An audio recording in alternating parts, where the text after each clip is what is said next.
Azərbaycanım mənim, yoxdur dayın bənzəri. Azərbaycanım mənim, yurdum, yuvam, məskənim.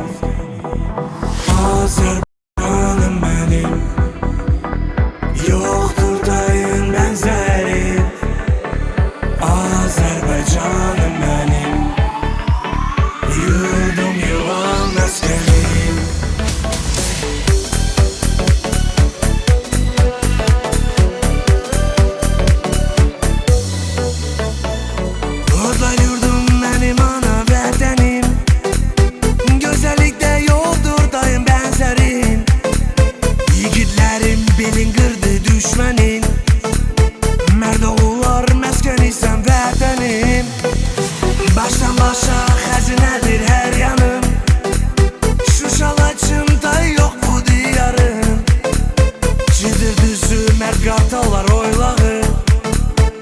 Cennetin tam özüsən vətənim.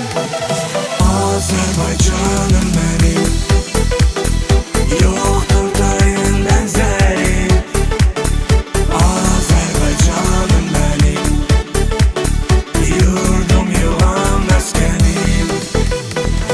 Azərbaycanım mənim, yoxdur dayın bənzəri. Azərbaycanım mənim, yurdum, yuvam, məskənim.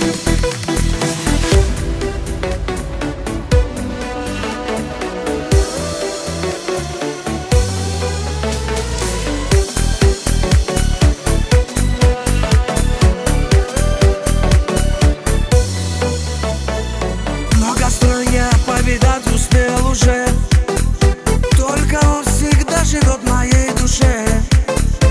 Без родной земли прожить я не смогу, красотой своей зовет меня Баку. Гордый, справедливый, ты идешь вперед, и с тобой судьбою связан твой народ. Ты подаришь людям счастье, океан. Я люблю тебя, мой дом, Азербайджан. Азербайджан, мой родной, сердцем навек.